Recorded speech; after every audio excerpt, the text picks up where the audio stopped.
We're a little over halfway through the year, and some critics have already started putting out their favorite films of the year thus far.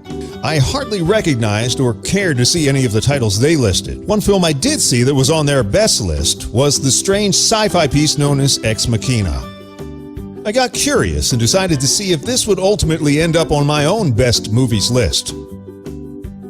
Caleb, Domhnall Gleeson, is a 26-year-old computer programmer who works for the most profitable software company in the U.S., owned by the reclusive CEO Nathan, Oscar Isaac. Caleb wins a contest to spend a week with Nathan in his private mountain retreat to test out the most advanced artificial intelligence robot in the world, Ava, Alicia Vikander. On the surface, this seems like a more cerebral, intellectual story simply about probing the true validity or realism of Ava's capacity to think and act like a living person and not just another machine. However, much like Caleb finds out, the deeper you go into the story, the more you realize you're sinking into a web of lies that's built on a foundation of crap and falsities. The initial approach feels subtly intense and gripping, but that's when the movie begins to just descend into preposterous nonsense that ultimately boils down to one very simple and stupidly sad fact. Can you have sex with a robot? That's what this movie boils down to.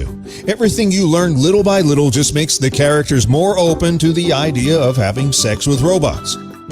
Alicia Vikander, while lovely to look at, doesn't offer anything noteworthy, and whoever cast Oscar Isaac as a scientific genius should be fired. He acts like a registered sex offender rather than a supposed robotics genius.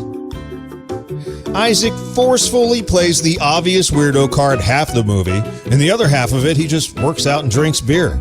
I wish I was joking about that. Once you get past the initial awe-in interest of this robot/human interface process, the movie becomes slower and stupider, like a bullet is slowly drilling into its brain and killing more brain cells with each passing minute. By this point, the movie pulls out random dance scenes with no purpose, and a finale that was so ridiculously idiotic that I can't believe anyone could associate this erratic nonsense with the phrase, "best film of the year." The movie just throws logic out the window to promote robo-porn and loses any intelligence it once had the deeper you go into the film. For a movie proclaiming such intelligent materials, it's expecting you to believe a lot of stupidity that all the suspension of disbelief in the world won't cure. If Ex Machina is considered smart cinema, then I'd rather be brain dead. I give Ex Machina a half star out of 4.